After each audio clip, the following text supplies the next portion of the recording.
السلام عليكم، نتمنى تكونوا بخير. اذا الان غادي نقوموا باخر تمارين ديال اخر درس عندنا في الموجات اللي هما لي زوند لومينوز ولا البروباغاسيون دون اوند لومينوز. تري بيان. اذا نقدروا نلخصوا هذا الدرس يعني في 7 ديال النقاط اساسيه. بالنسبه لي كيسيون نيميرو 1 2 3 ce sont des questions de compréhension، اسئله ديال الفهم اللي كيتحطوا سو فورم دي بروبوزيسيون كما شفنا سابقا، يعني اقتراحات répondre par vrai ou faux. Très bien. Premièrement, voilà. Premièrement, هو l'intervalle ديال لي زوند لومينوز فيزيبل. بمعنى خصك تعرف بان لي رادياسيون الاشعه ولا لي زوند لومينوز يعني يمكن تقسيمها الى عده مجالات، واهم مجال انت مطالب تعرفه هو المجال المرئي الذي يمكن للعين البشريه انها تشوفه. مزيان. اذا العين البشريه كتشوف واحد المجال اللي تتكون طول الموجه ديال الاشعاع المعني بالامر محصوره ما بين 400 وما بين 800. كيفاش تيتحط هذا السؤال؟ السؤال اما تيتحط مباشر، يعني تيعطي لك سو فورم ديال بروبوزيسيون، تيقول لك الانترفال ديال لي زوند لومينوز فيزيبل بار لوي هومان اي كومبريز انتر كذا وكذا، تقول لي فغي. واللي تقدر يتحط لك بالطريقه التاليه، يقول لك مثلا حسب لي لاندا، تحسب لي لاندا، يسولك يقول لك هاد الغادياسيون هاد الاشعاع ولا هاد لوند لومينوز ايتيل فيزيبل بار لوي هومان، واش يمكن للعين البشريه انها تشوفها. كيفاش كدير لا جوستيفيكاسيون؟ ما تيقول لك عليه جوابك، كتقول لي ساشون كو لاندا اي كومبريز، علما ان لاندا محصوره ما بين هاد 400 800 نانومتر، محصوره ما بين 400 و 800، اذا فهو فيزيبل. واضح؟ اذا اول حاجه الله يرضي عليك خصك تعرف المجال المرئي، بحال كما كنا شفنا الانترفال ديال لي زون سونور اوديبل. عقلتو؟ الموجات المسموعه من طرف الانسان اللي قلنا ان دائما محصوره ما بين 20 و 20 الف كيلو، 20 كيلو هرتز. تري بيان. دوزيامون، فوالا دوزيامون هي الفينومين دو ديفراكسيون، ظاهرة الحدود. يعني تيتحط لي هذا الشكل يقدر يكون السؤال نومي، سمي، نومي لو فينومين اوبسيرفي سور لا فيغور، يعني سمي الظاهرة اللي كيبينها ليا هذا الشكل. عقل على سميتها، هي الفينومين دو ديفراكسيون، كيف ما كتكتب ظاهرة الحدود. خاصني نعرف بأن ظاهرة الحدود كيف ما سبق لينا شفنا، راه تقدروا ترجعوا للتلخيص اللي كنت خليت لكم في المقطع، ما عقلتش على الرقم ديالو، راه فيه ريزومي توتال ديال هاد لي زوند، محور الموجات كامل بالتفاصيل. اذا كيف ما قلت لكم ظاهره الحيود ما تسطرش فقط على واحد الفونت، على فتحه العرض ديالها ولكن تقدر تطرا كذلك على فيل، شي خيط عنكبوت، خيط نسيج، خيط سلك ميتاليك، فيل ميتاليك. تقدر توقع كذلك في طخو واحد الثقب، مثلا بغيت نعرف واحد الثقب شحال الابعاد ديالو، يعني تنقوم بارسال حزمه ضوئيه. ولا مثلا بغيت نعرف واحد الشعره ان شوفو، بغيت نعرف شحال القطر ديالها، حتى هي كيوقع لها ظاهره الحيود. سي كلير؟ اذا ظاهره الحيود قلنا بانها كتبين لي بان الضوء ما تيحافظش ليا على الانتشار المستقيم، ولكن كيغير الاتجاه ديالو الا كانوا الابعاد ديال هاد الفتحه ولا الشعره ولا الثقب الى اخره تقارب ابعاد طول الموجه. هادشي راه كنا هضرنا عليه بالتفاصيل، حنا كنعطيو غير لي بوين اسونسييل. تري بيان. اشنو كنستنتجو ولا شنو كنستافدو من هاد الظاهره الفينومين دو ديفراكسيون؟ فوالا، اذا كنستافدو منها بان لا لوميير ان اسبي اوندولاتوار، يعني الضوء عنده طبيعه موجيه. عقلوا عليها الله يرضي عليكم. الأهمية ولا الفائدة من ظاهرة الحدود، إلا سولني شنو لوبجيكتيف ولا شنو كنستافدو منها، هي أنك تبين لي بأن الضوء عنده طبيعة موجية، كيتصرف فحالو فحال الموجة، ولكن ماشي موجة ميكانيكية، يعني موجة كهرومغناطيسية، بمعنى أنه كينتشر ليا في لو فيد. تري بيان. يعني إلا جاتني واحد بروبوزيسيون فيها لا lumière peut se propager dans le vide، شنو غندير؟ فغي. مزيان، لأنه موجة ليست ميكانيكية، يعني ما كيحتاجش الوسط مادي. تري بيان. دابا اون باس لي ريلاسيون. بالنسبه للفينومين دو ديفراكسيون، هاد الظاهره فيها نقدروا نقولوا 3 ديال العلاقات، جوج خصك تكون عارفهم والثالثه تنستنتجوها.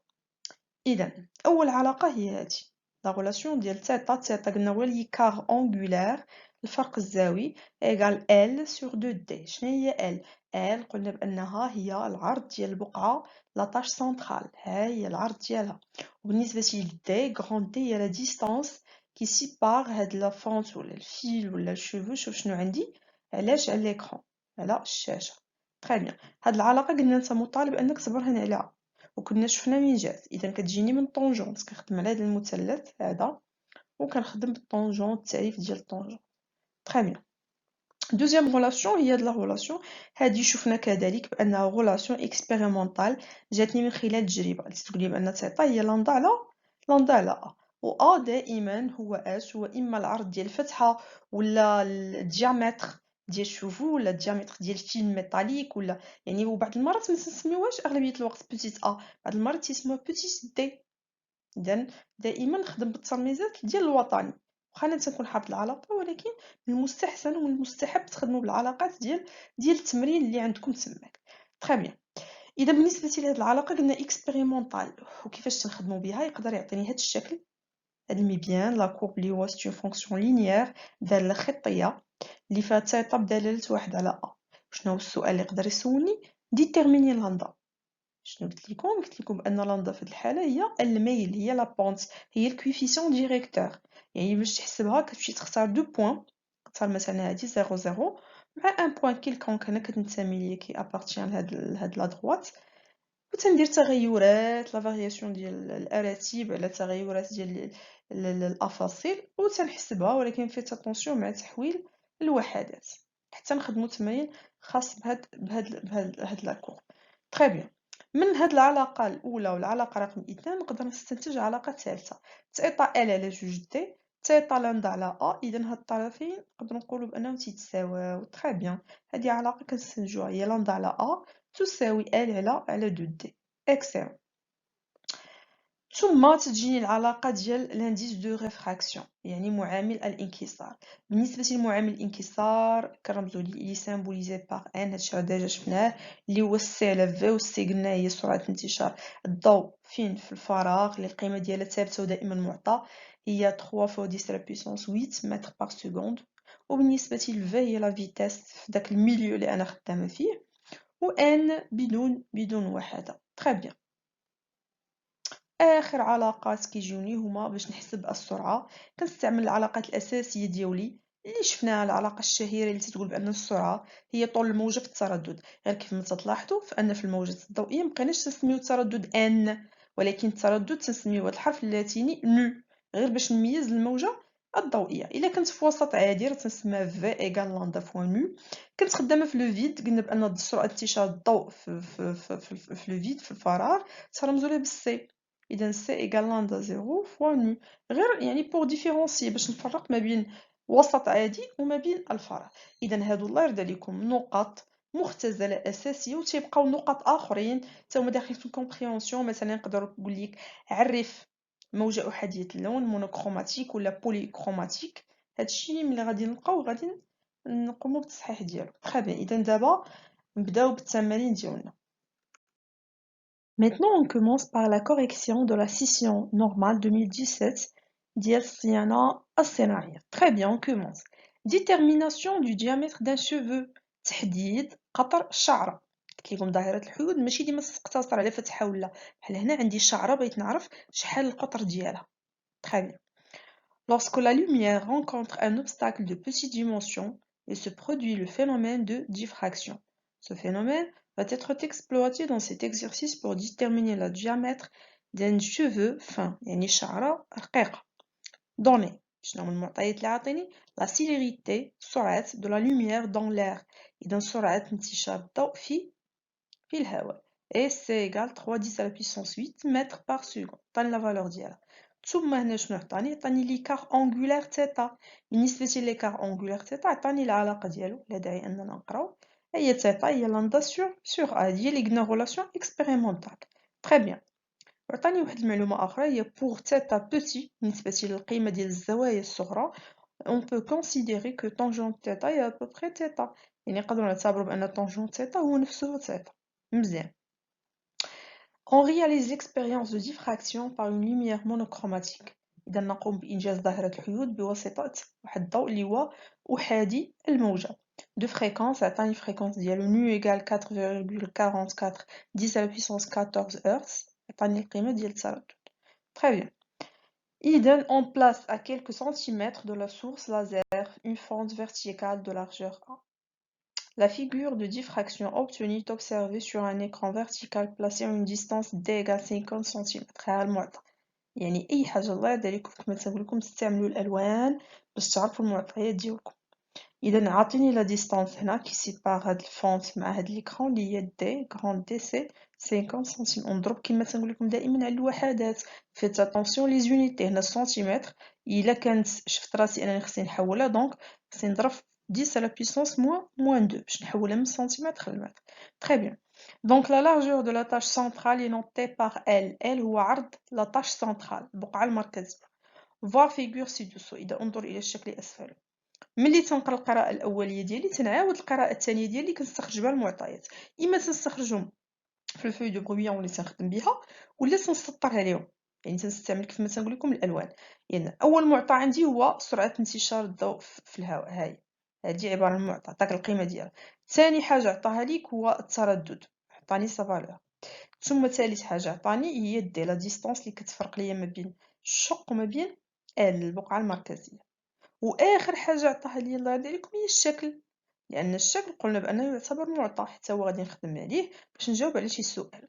تري بيان. اذا هذا هو لي نونسي ولا السوجي ديال هاد الباك. اذا دابا اون باس او كيسيون.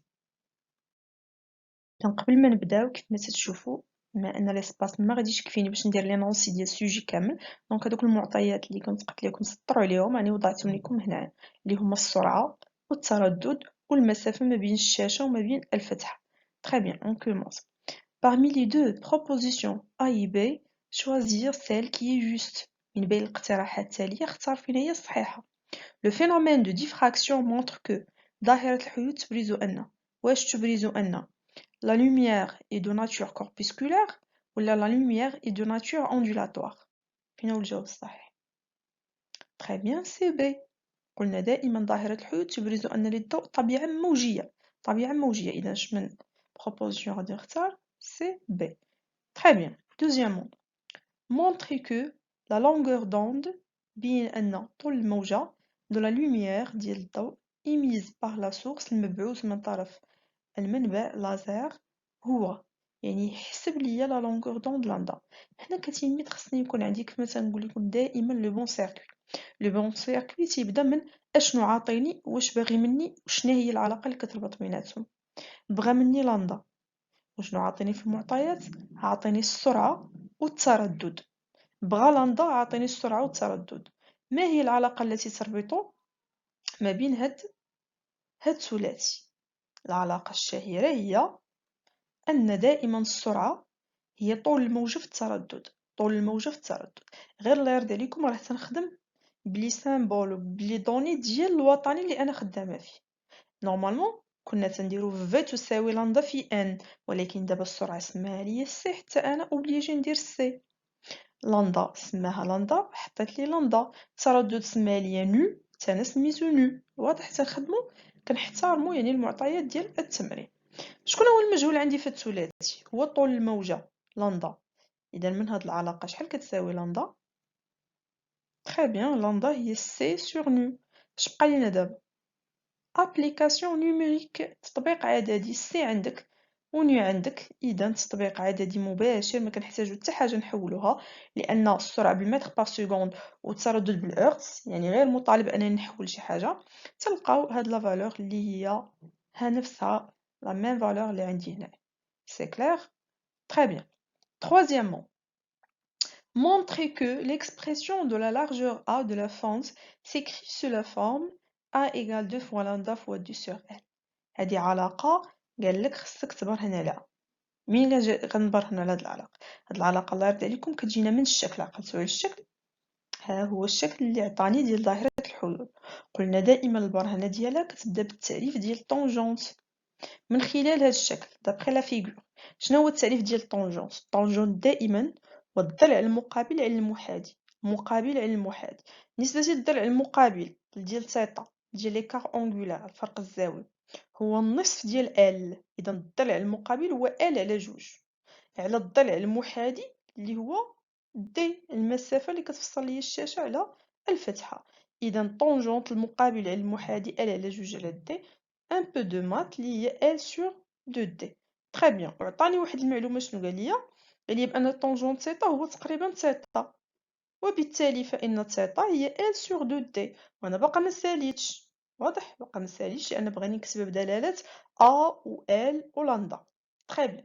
عطاني قبل هاد المعلومة عطاها ليا ونورمالمون خصك تكون عارفها، لأن تيتا هي لندا سوغ أ، هادي برهنا عليها، تيتا هي ال على جوج دي، وهادي عطاها ليا تيتا هي ال على لندا، بلوتو لندا على أ، إذا نقدرو كيف ما قلنا سابقا نديرو بأن العلاقتين كيتساواو، وبالتالي كنحصلو على هاد العلاقة ديال تساوي العلاقتين اللي هي لندا على أ كتساوي ال سوغ دو دي. اش بقى لينا دابا؟ جداء الطرفين بجداء الوسطين، جداء الطرفين بجداء الوسطين، وفي الأخير كنستنتجو العلاقة اللي باغيين. فينالمون هادي اللي بغينا نوصل لها، سي كلير؟ هادي العلاقة اللي قال لي برهنا لها، إذا تجيني من البرهنة على العلاقة الأولى والمعطى اللي عطاني نخدم بيه ديال العلاقة الثانية وتنجمع بيناتهم. مزيان، نكملو دابا. كاتريامون، on garde la source laser et l'écran à leur place، يعني كنحتفظوا بالمنبع اللازر وبالشاشة في بلايصهم. Et on remplace uniquement كنبدلو فقط la fente هاديك الفتحة par un cheveu de diamètre d بشعرة قطرها d tendu verticalement. La largeur de la tache lumineuse centrale sur l'écran est L1 égale 1,40 cm. La question c'est de déterminer le diamètre du cheveu. واضح السؤال؟ إذا بالنسبة للسؤال الله يرضي عليكم، احتفظنا بنفس البارامتر، حتى حاجة ما غيرناها، احتفظنا بنفس المنبع لازر بمعنى نفس لندا، احتفظنا بنفس المسافة غراند دي ما بين الفونت وما بين ليكرون. شنو اللي تغير؟ اللي تغير هو حيدنا هاد الفتحة، هاد الفونت، وشنو درنا قبالتها؟ درنا واحد الشعرة رقيقة. علاش؟ باش نعرف الديامتر ديالها. السؤال اللي كيطرح هنا كيفاش غنحسب الديامتر ديال هاد الشعرة؟ تري بيان، كيما قلت لكم قبل، راه الديامتر ديال الشعرة ولا الديامتر القطر ديال الخيط ولا القطر ديال النسيج ولا السلك فيليزي راه هو نفسه العرض ديال الفتحة، اللي يعني اللي كرمزو ليه بوتيت ا، هو هاد التعبير السابق. اش بقى ليا دابا؟ غير نعوض، كنقول بان عطاني ال، هي ال الي دوني، لندا انا حسبتها في دوزيام كيسيون، دي راه بقات ثابته ما غيرنا حتى حاجه هي 50 سنتيمتر، دونك ابليكاسيون نيميريك، هاي ابليكاسيون نيميريك. دو فوا لندا هي لا فالور ديالها فوا دي اللي هي 50 سنتيمتر، و ال حتى هي بالسنتيمتر، دونك بلا ما نحولهم نخلي هادي بالسنتيمتر ودي بالسنتيمتر باش يمشي ليا سنتيمتر مع سنتيمتر وخرج ليا مباشره دي le diamètre باش بالوحدة ديال لندا اللي هي le mètre. Très bien, donc on trouve la valeur de D اللي هي هادي. Très bien.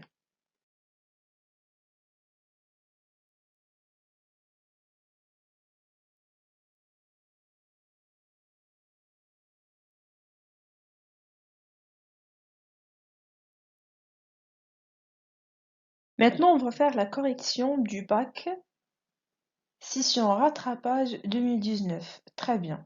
التصنيع الميكانيكي. On commence. Les ondes lumineuses. يعني أنا في les ondes lumineuses. L'œil humain, العين البشري, ne peut percevoir que certaines radiations bien définies qui correspondent au domaine visible de fréquences comprises entre 7,5 10 à la puissance 14 Hz et 3 10 à la puissance 14 Hz. يعني هنا قال لي بأن العين البشرية كتشوف فقط الأشعة المحصورة ما بين هاد القيمتين من ناحية التردد، ماشي طول الموجة اللي كنا عرفنا قبل، هي التردد. La propagation de la lumière dans certains milieux homogènes et transparents peut engendrer des phénomènes physiques permettant de fournir des informations sur la nature de la lumière et des propriétés des milieux. On commence.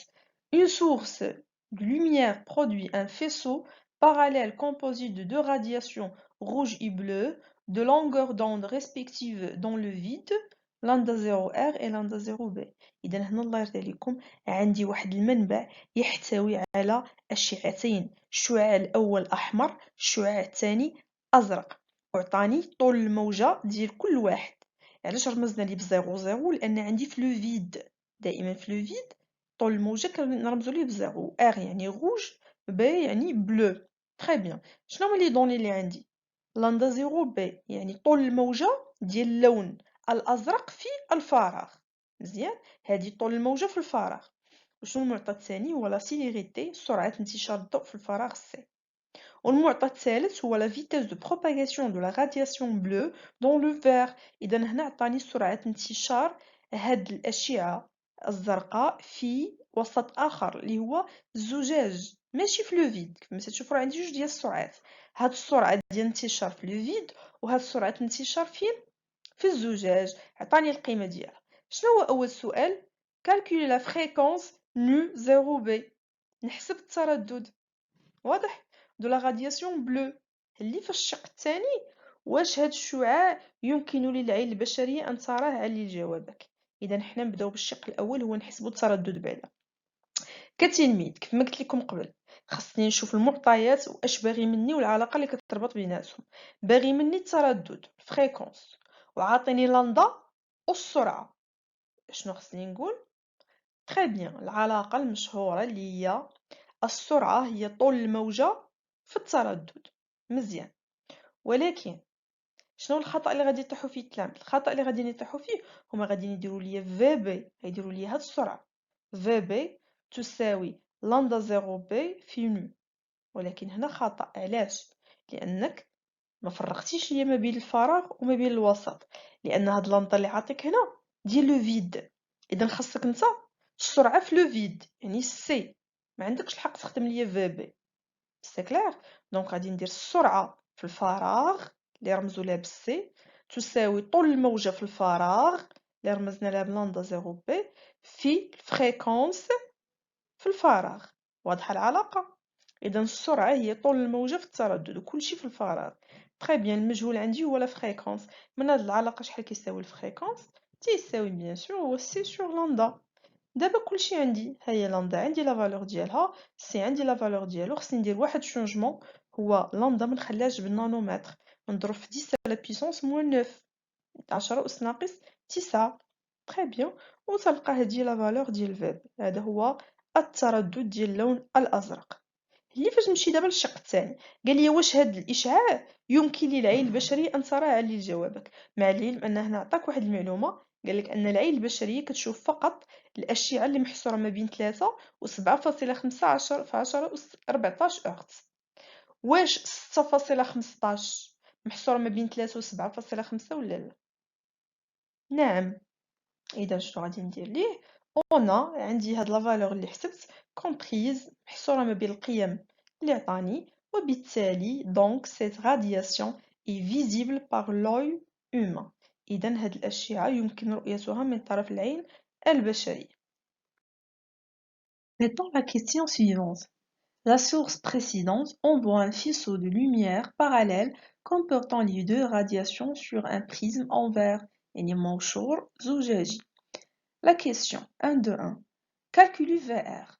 شنو هي VR? C'est la vitesse de propagation de la radiation rouge dans le prisme.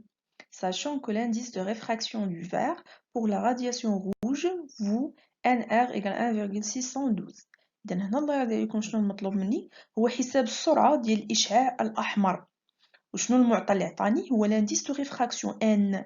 إذا تنتفكر كتلميذ ما هي العلاقة التي تربط بين السرعة ومعامل انكسار n شفنا واحد العلاقة اللي هي très bien هي العلاقة n égale c sur v بحيث كنخدم نفس الترميزات اللي عطيني هنا في الوطني n رمز لها حتى هي r لأن المعامل الانكسار ديال اللون الأحمر وبالنسبة للسرعة ديال الإشعاع الأحمر حتى هي رمز لها ب VR شكون المجهول عندي في هذه العلاقة هو السرعة v إذا جداء الطرفين جداء الوسطين تلقاو بأن VR هي c sur NR اش بقى ليا دابا تطبيق عددي سي ديجا عاطيها ليا في لينونسي وبالنسبة لان ها هي سا فالور دونك بعد ما تنديرو التطبيق العددي تلقاو هاد القيمة اللي عندي هنا هذه القيمة ديال السرعة ديال الإشعاع الأحمر très bien on continue 1 2 2 quelle propriété possède le prisme justifié ما هي الخاصية التي يتميز بها المنشور عن جوابك